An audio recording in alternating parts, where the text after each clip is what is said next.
Tales of ghosts are as old as the hills, and even if you don't believe, they always make for good storytelling on dark, stormy nights. But if the tale is told right, not only does it send shivers up your spine, but it makes you start to question, could it be real? So if you believe that cemeteries, civil wars, and jealousy murders make for good ghost stories, be prepared to be scared. You're about to witness a recipe for the dead rising. Our tour of America's haunted hotels kicks off with one of the most famous and beautiful hotels on the West Coast. And because this hotel's first class, people are dying to get in. When the Hotel del Coronado was built in the 1880s, crowds of people used to picnic at the site just to watch this masterpiece of Victorian architecture go up. More than a century later, crowds still come to enjoy this elegant destination hotel, and with good reason. It's conveniently located on the small island of Coronado, just off the California coast, a short drive from the great restaurants of San Diego. There's something about the Del that is so unique. I think its history is certainly a significant magnet, and the architecture, as you know, you've seen it yourself, is absolutely spectacular. And the location, being on 26 beachfront acres, is truly almost impossible to replicate anywhere else. And for the last 100 years, the Coronado has attracted big names from all over the world, including world leaders, crowned heads of Europe, as well as American royalty. The Hotel del Coronado has even doubled as a movie set, like in the Hollywood classic Some Like It Hot, starring Marilyn Monroe. But this hotel's most famous guest might be a permanent resident. She's a Victorian beauty named Kate Morgan. I definitely believe that Kate haunts a hotel. But will you believe it too? The eerie tale begins as mysteriously as it ends. Kate Morgan checked into the Hotel del Coronado on November 24th, 1892. Suspiciously, she signed in under what would prove to be a false name, Lottie Bernard. She was alone, had no luggage, and appeared to be ill. One point she asked for a glass of whiskey to be sent to her room. She was very ill. Everyone at the hotel recognized that, and she was in a lot of pain. Kate Morgan spent 5 days at the Hotel del Coronado. On the 6th day, she was found dead. Kate's body was actually found here the morning after she killed herself by a hotel employee. After discovering her body, he alerted everyone at the hotel. Then they began the painstaking process of trying to figure out who she was and where she came from. When they could not really determine her exact identity, they did a sketch of her face, and they sent that sketch to newspapers and police agencies throughout the country.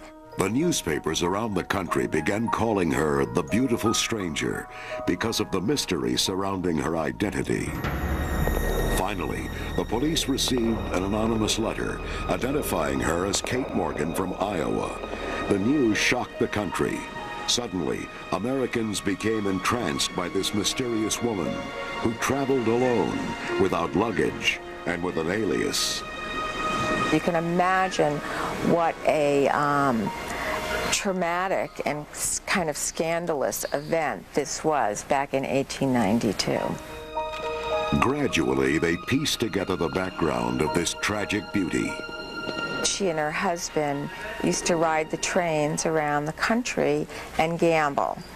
And she supposedly posed as her husband's sister so she could distract the gamblers, and then he would make money off of his competitors. But on the train to San Diego, Kate and her husband had a fight, and he left her. At the Hotel del Coronado, she waited, hoping he would join her. Finally, Alone and desperate, she gave up. Though Kate Morgan has been dead more than a century, she apparently has never left the Hotel del Coronado. She was young, she was brokenhearted, she was on her own, and she killed herself. And I like to say, you know, even a Hollywood screenwriter couldn't come up with a better potential ghost than that. Over the years, countless visitors to the Coronado have reported seeing, hearing, or feeling Kate's presence. Karen Lakis is one of them. As I'm putting the key in the door, I'm glancing over my right shoulder, and I glance over and see this beautiful, beautiful, stunning woman who's also putting the key in her door. And we nod as if to say goodnight. We don't speak. And I take one step into my room and realize that this is not a woman of our era. She was a woman dressed in a beautiful Victorian gown. Her hair was done up. She was absolutely magnificent. And I realized that I had seen a ghost. And many other hotel guests have made the same claim. Kate seems to appear most often in the room where she stayed during her last days. Hi, good afternoon. Welcome to the Dell. The Coronado's doorman, Wayne Wright, was showing curious tourists through the room when he noticed something very unusual. I'm standing about probably 4 feet from the actual bed, and I looked down and I noticed that there was an imprint of a person actually lying, like someone was lying in the bed. There was the shape of the body, and then in the pillow there was an indent. I just reached down and grabbed it and just tried to pull, and it wouldn't straighten out at all. At that point I was like, okay, obviously not the professional to deal with this. Later that evening, a couple staying in the room said they had their blankets jerked away from them in the middle of the night. The wife remembers having the covers taken away from her, but she thought her husband was hogging them. And only the next morning did he say to her, "Did you see what happened?" And what he saw was the outline of a woman ripping the sheets and blankets and bedspread off the bed. You might think all this activity would make the room unpopular, but think again. People are attracted to this. There's a curiosity about the unknown. If you say, gee, I'd really like to know more about that. And so there are people who really get excited about this kind of stuff, and they'll call here and specifically, emphatically ask for this room. They want to stay in this room. Just forget staying in room 3327 on Halloween. That's Kate Morgan's room, and it's usually booked. But don't worry, you're just as likely to see Kate any other night of the year. Of course, there are no guarantees, but if you keep your eyes open and your nerves steady, who knows? You just might meet the beautiful ghost of the Hotel del Coronado. Coming up, more than half the U.S. population believes in unexplained phenomena, and 1/4 of all Americans claim to have seen or felt the presence of a ghost. But whether you believe or not, everyone seems to love the thrill of being scared. The next stop on our tour of America's haunted hotels takes us to Long Beach, California, where the renowned ocean liner, the Queen Mary, dropped anchor more than 30 years ago. One of the top hotels and tourist attractions in the state. More than 1.5 million visitors come here every year, and not just for the food. Guests tour the ship, dine in her restaurants, or spend the night in one of her many historical staterooms. So what draws all these people to a big boat that never leaves the dock?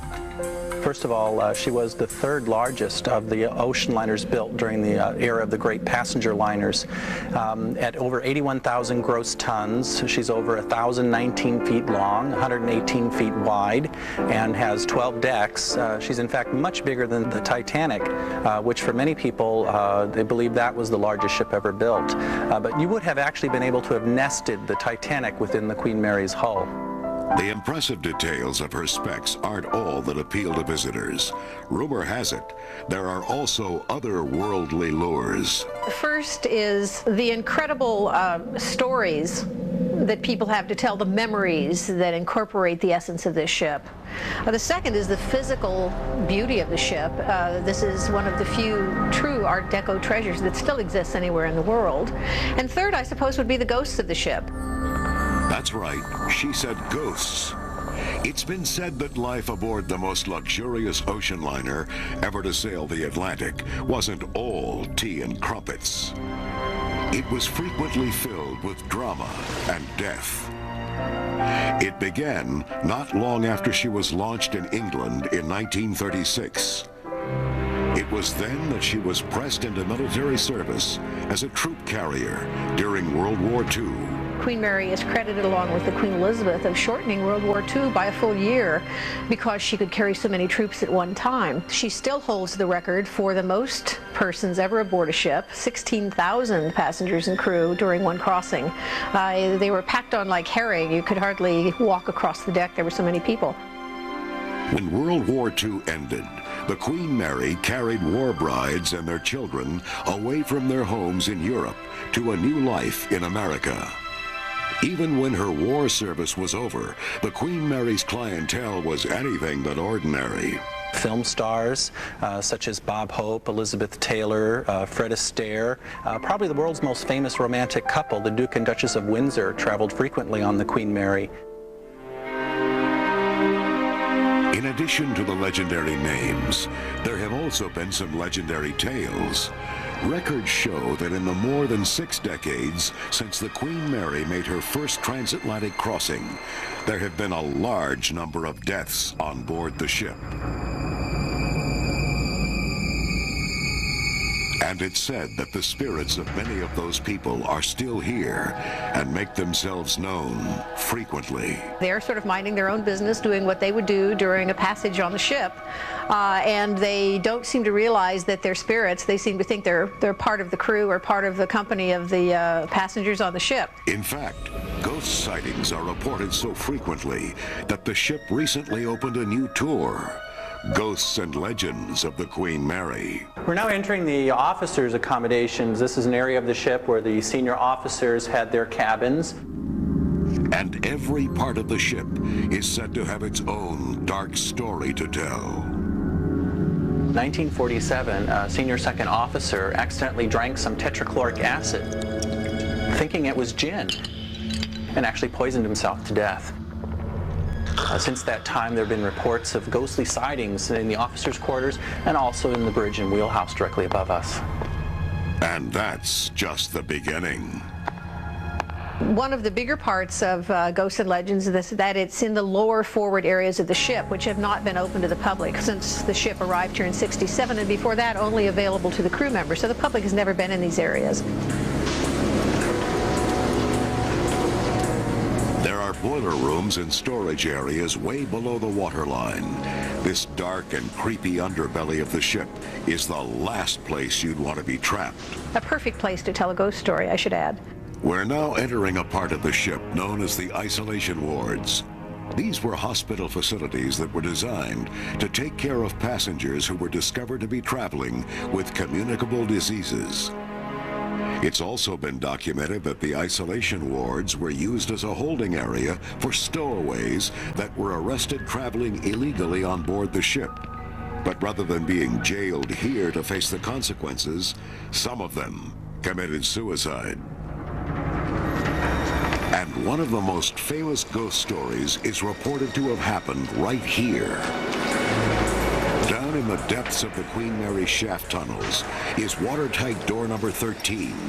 And in July of 1966, a very tragic accident occurred here involving a young fireman's apprentice. The young man opened the door to get through but got caught by it. And you can see by the size of the door and also these massive gears, it would be very painful. The door came back on him and trapped him in here. He was crushed to death. And ever since then, strange supernatural occurrences have been reported at this very spot. Not only sightings of ghosts, but also of sounds and experiences. And we don't know for sure, but it's possible that the tragic accident that occurred here at watertight door number 13 may have something to do with the supernatural phenomena that occur in this area of the ship. But this isn't the only place they say spirits tend to gather. Many believe the swimming pool is the most haunted part of the ship.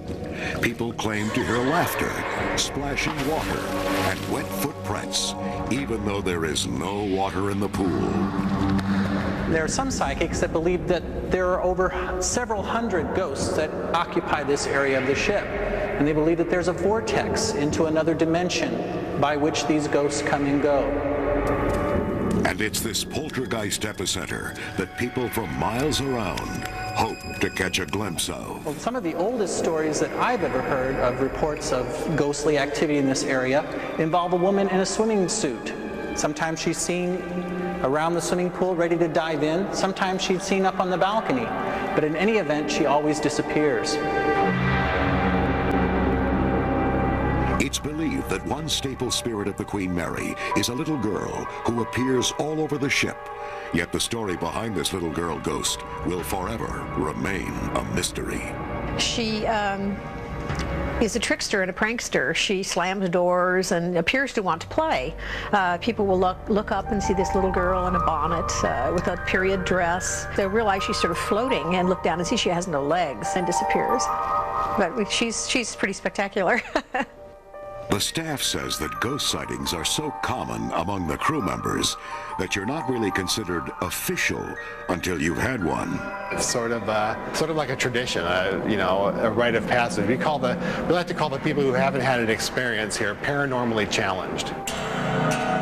Some people have suggested that the owners of the Queen Mary take steps to get rid of their ghosts, maybe a giant shipboard exorcism. But the staff adamantly disagrees. No. We figure they are having a good time. They might as well stay and enjoy themselves. I have never really spoken to anyone who have felt threatened or endangered by any of the experiences that they had. So I think for the most part, the hauntings of the ship only help to enhance the romance and the nostalgia of the Queen Mary. So don't be fooled. One trip aboard the Queen Mary, and you might be convinced that it could be one of America's most haunted hotels. Still to come, hundreds of hauntings reported at the same blood-strewn site. Find out why spirits might linger on this hallowed ground. And which haunted hotel was made famous by the king of horror novels? Here's a hint. Here's Johnny. People love to be scared, which is why the American curiosity with the undead has long been a staple of the entertainment industry. I'm Vincent Price. You're invited to my party in the house on Haunted Hill. They're called horror flicks, and they leave audiences screaming for more. There are some who would argue that you don't need $1 million movie to see ghosts. That is, if you know where to look. Our tour of America's haunted hotels stops off in the Rocky Mountains, just above the small town of Estes Park, Colorado. It's famous for its magnificent views, its incredible turn-of-the-century architecture, and maybe even its ghosts. You can expect to see ghosts almost every day, if you're lucky. Welcome to the Stanley Hotel, where horror meister Stephen King wrote portions of his best-selling novel, The Shining. In the summer of 1973, Stephen King camped out in room 217 and let the Stanley supposed apparition population inspire him. And although the Stanleys' real ghost stories are not quite as gruesome as those in The Shining, they're still said to spook the masses. They're not going to throw you into the wall or steal your jewelry or things that some other ghosts might do. The staff claims that these ghosts will not hesitate to play tricks on you to get your attention. They just want to say, hey, I'm here too. The man who built the hotel was F.O. Stanley, a wealthy Boston businessman and inventor of the Stanley steamer, an early horseless carriage powered by steam. Unfortunately, rich as F.O. Stanley was, he was also very ill with tuberculosis. In the early part of 1903, he went to his doctor. He was weighing about 118 pounds. His doctor told him, and he put it just as bluntly, don't make any plans for the fall because you probably won't live that long.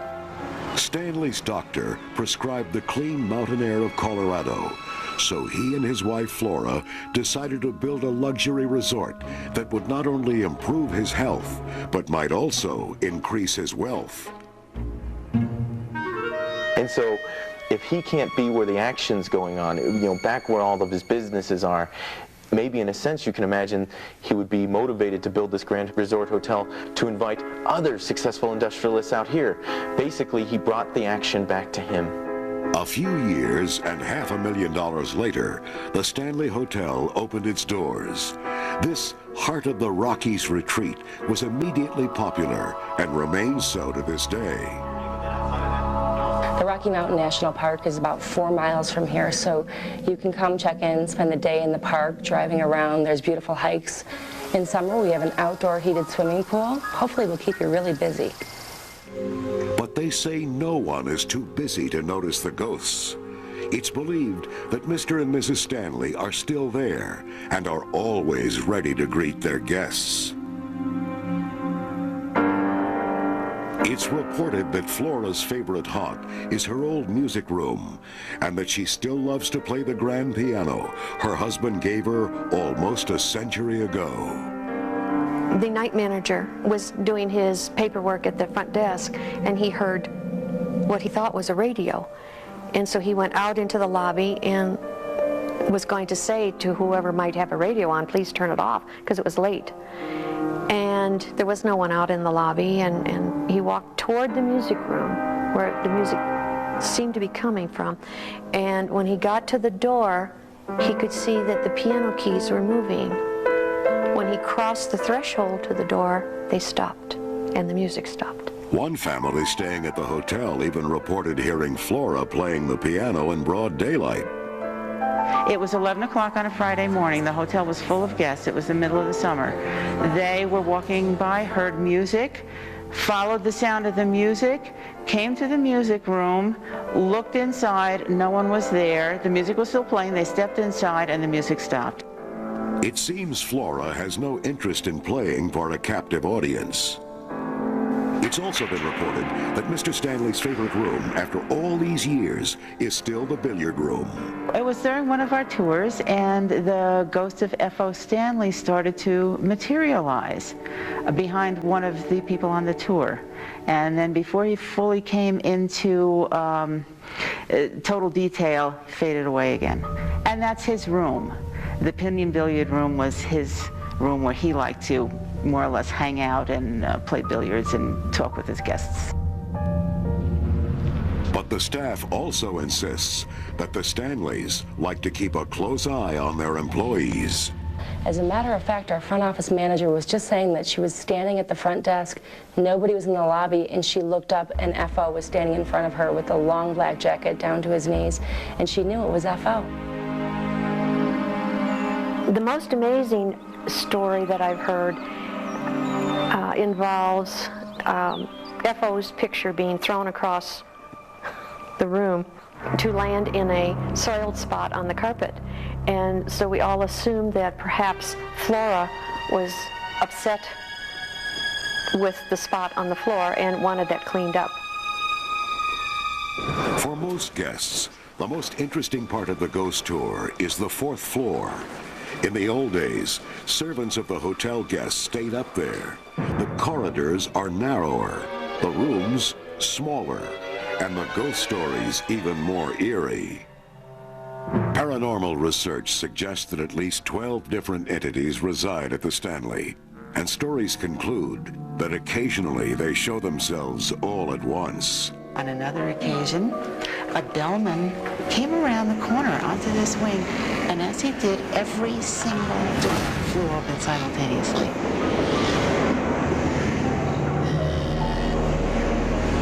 Much of the action is claimed to center around room 418.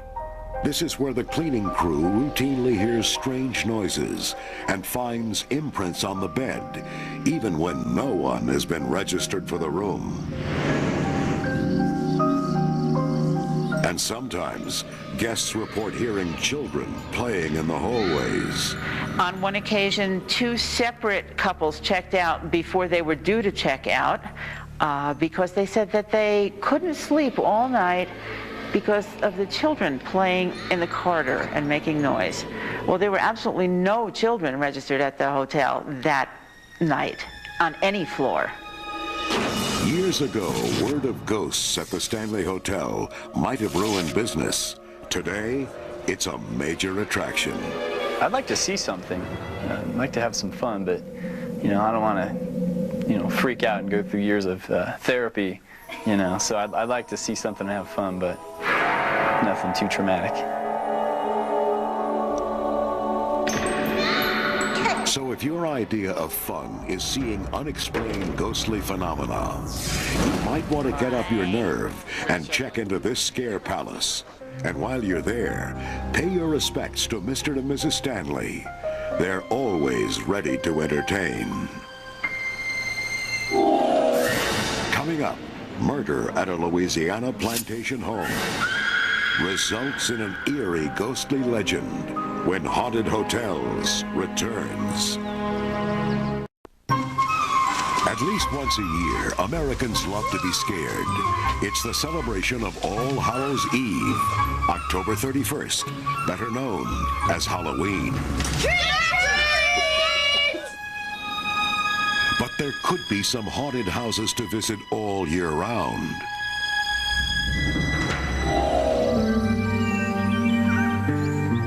And now, our next ghostly destination is the famous Myrtles Plantation, one of the last remnants of the Old South. The Myrtles is located in St. Francisville, Louisiana, deep in the heart of the mysterious Bayou Country.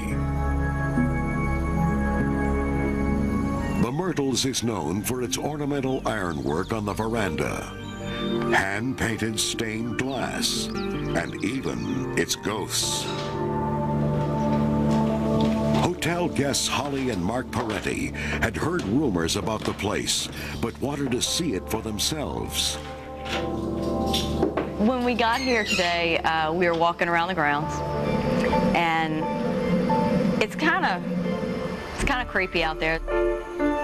The house has a very distinct personality. It's very unique and elegant, but very creepy, which I would expect it to. Maybe it's the long, dark shadows cast by the centuries-old cypress trees. Maybe it's the misty gray Spanish moss clinging to their branches. But most likely, it's the endless rumors of ghost sightings. In fact, in a Smithsonian Institute study in 1980, the Myrtles was labeled as America's most haunted house. Today, this place is ranked among 13 of the spookiest places in the country. Of course, with every spooky hotel, there's a chilling tale to tell. The Myrtles house is known for its curse. And the story is, General David Bradford built the plantation in the late 1700s on the site of a Tunica Indian burial ground. They were not burying their dead. They would hang the remains, thinking they were close to the sun gods and letting them decay. So the house and the parking lot is on top of what was burial ground at one time. And a lot of people feel the plantation can't help but be cursed because the burial ground was destroyed. And here's how the curse unfolds. The general's daughter married Judge Clark Woodruff. The judge had a slave mistress named Chloe, who had a bad habit of eavesdropping on the family. The judge repeatedly warned Chloe not to do it, but when he caught her at it again, he cut off her ear. A few days later, Chloe took her revenge on the judge. Instead of the usual recipe for the oldest daughter's birthday cake, Chloe threw in oleander leaves, which have the same effect on the body as arsenic. His wife and 2 children died from the poisoning. This is one birthday party the judge would never forget. But some say just because they died doesn't mean they left the scene of the crime. There are 3 of the ghosts, along with Chloe, who was the slave, who still live here. And it's these unseen inhabitants that people come from all over to try and catch a glimpse of. Some people even say they can see Chloe in the mirror and the judge's children skipping through the Myrtles' courtyard. Tita Moss and her husband have owned the Myrtles for more than 7 years. Before they bought it, they were told the Myrtles was haunted. They just didn't believe it. We thought that that was probably an advertising ploy. Having been a marketing major in college, you know, there's lots of hooks that you use. And we obviously were not afraid because we thought, gee, ghost, what a hook. That's great. Bet they get lots of tourists. Had absolutely no idea that it were actually a haunted home. But they figured it out for themselves. We had been here about 3 weeks when my 2-year-old sat up in bed and asked me to please get the little girl off the chandelier. I immediately thought, this is going to be fun. Later, Tita took photographs of the plantation. When they were developed, she noticed something strange about the pictures. So here is a picture that was taken for insurance. A lady shows up who's transparent. She happens to have a turban on. And as you well remember from the tour, Chloe always wore a turban because her earlobe was severed for eavesdropping. The lady Chloe murdered Sarah Matilda and the 2 children. Can you see that you can just see the boards right through her body? Yeah. It's easily seen. As she looked closer, more strange figures seemed to be staring down from the plantation roof. Can you see the little boy and the little girl right here on the roof line? Right there. Is that not remarkable? The other thing that makes this hotel different is that the Myrtles doesn't provide any television, telephones, or radios. So what you see, or rather what you don't see, is what you get. You want something to happen because it's like everyone is expecting you to come home with the story. And so you want something to happen, so you don't want to be like a wasted trip. But then again, I'm not so sure I want anything to happen at all. But when morning came, they had a story to tell. Shortly after they went to bed, they supposedly were awakened by the sound of footsteps. She was talking when it happened, and I didn't know she knew that I heard it. I kept it to myself because I figured if I acknowledged that I heard it, it would freak him out even more, so I just kept my mouth shut. But after that, I laid awake, my eyes wide open, running on pure adrenaline. Later, Holly claimed to have another encounter. I went back over to get the shampoo out of our room, and I didn't want to tell him this, but I swear, when I was walking back, I heard little, like, footsteps following me. What? Like light little footsteps following me like a little kid or something. I'm serious. Though Holly and Mark were scheduled to stay another night, they decided one night was enough. They were convinced the Myrtles was haunted. I did it once. I don't need to do it again. It seems the Myrtles has enough hair-raising tales to last this lifetime, and maybe a few more. Coming up next, in the bloody summer of 1863, more than 50,000 men died at the Battle of Gettysburg. Today, their spirits still haunt this hallowed ground on America's Haunted Hotels. Ghosts, ghouls, goblins. Are you a believer yet? On America's Haunted Hotels, you've heard amazing stories of ghostly apparitions. First, we checked into the Hotel Del Coronado outside San Diego, California, where a suicidal beauty has been haunting the halls for the past 100 years. Then, we hopped aboard the most legendary floating hotel in history, the Queen Mary, docked in Long Beach, California. The spine-tingling stories of accidental deaths occurring on this ship are not for the faint of heart. Next, we toured Stephen King's inspirational ghostly abode, the famous Stanley Hotel in Estes Park, Colorado. And we dared to venture into the Myrtles Plantation House, where the curse of the Tunica Indian burial ground took its toll on a Southern general and his family. Our tour of America's haunted hotels continues with a place steeped in American history. The fields are green and peaceful, the town quaint and charming. But on 3 hot July days in 1863, Union and Confederate soldiers fought the bloodiest battle in the Civil War, the Battle of Gettysburg.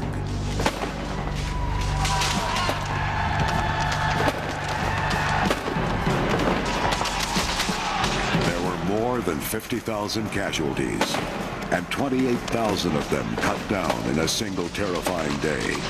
Many believe their spirits still linger here. It's an element called sudden death syndrome. We had 55,000 soldiers who were exposed to sudden death syndrome, the traumatic death. They've been ripped from life at a young age, 15, 17, 19. They had unfinished tasks. And I think that their spirits are sticking around until those tasks are accomplished. Gettysburg is said to be the most haunted place in America. And the most haunted place in Gettysburg may be this 200-year-old building, the Farnsworth House Bed and Breakfast. When the sign outside advertises spirits, remember, it doesn't mean liquor. The Farnsworth House was built in 1810. That means almost 2 centuries of human drama and the potential for hordes of ghosts. Not forward. In fact, which is why the Farnsworth House staffers regularly try to contact their resident specters through routine seances. At this point, if you would be kind enough to please join hands, we will let the seance continue.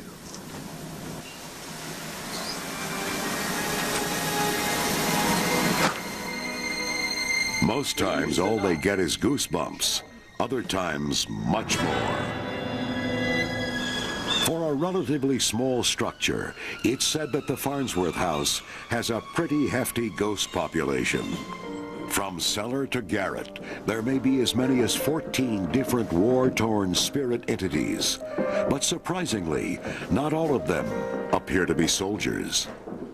One of the spirits had given birth to a stillborn child. It was a traumatic experience for her, and she's still here as long as the spirit of the child remains in the house. In addition, another woman haunts the bedrooms, a midwife named Maria. Some guests who've stayed in this room say they woke up to see a woman standing beside the bed. There seems not to be a mean bone in her body. She just is somebody who is very, very caring and looks after people. But most of the ghosts are said to be connected to the Civil War. During the Battle of Gettysburg, Confederate sharpshooters holed up in the Farnsworth House garret, kept the Yankees pinned down with sniper fire. And the story is, after long nights of shooting, the soldiers would gather together to rest and sometimes play music. Guests have reported hearing what sounds like a mouth harp being played in the wee hours of the morning. About at 2 o'clock in the morning, sounds like a gentleman setting up here playing this mouth harp. Well, who could be up there at 2 o'clock in the morning? And the answer always is the same, there's nobody. Nobody alive, anyway. They say there are more ghosts here than just soldiers and midwives. It's been told that there are also children who haunt these historic halls. In the early 1900s, a 5-year-old boy was brought into one of the bedrooms. He'd been run over by a horse and wagon right outside the Farnsworth house and was too badly injured to be moved further. 5 days later, he died, and it's rumored that his mischievous spirit still haunts this house today. It took only one overnight stay to convince this couple the house was haunted. The longer the night went, the more weird things happened. I felt like someone tickling my cheek, and then I felt like inside my ear, and like my face started going numb on the side. And I felt like chills up and down my body. Didn't sleep a wink.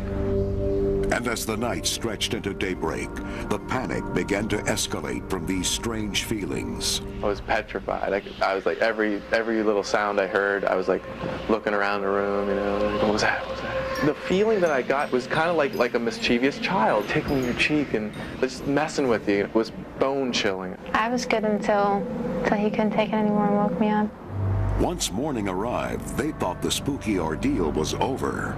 She left the room this morning, and I went to take a shower, and you close the door behind you. When you take a shower, you take your clothes off, close the door. It's kind of common practice. And I'm in the shower, I look over, the freaking door's open. Needless to say, this couple left right after breakfast. They seemed to be in something of a hurry. Are you brave enough to dare a night in the Farnsworth house? Reservations are available for this ghostly Gettysburg Inn. If you visit the Myrtles Hotel in Louisiana, the Stanley Hotel in Colorado, the Farnsworth House in Gettysburg, or the Hotel Del Coronado and the Queen Mary in California, there are no guarantees that you will see a ghost. But if it does happen, there will be no doubt in your mind. When people talk about how do you know when you're in love? Well, you'll just know. How do you know that you experienced a ghost? You'll just know.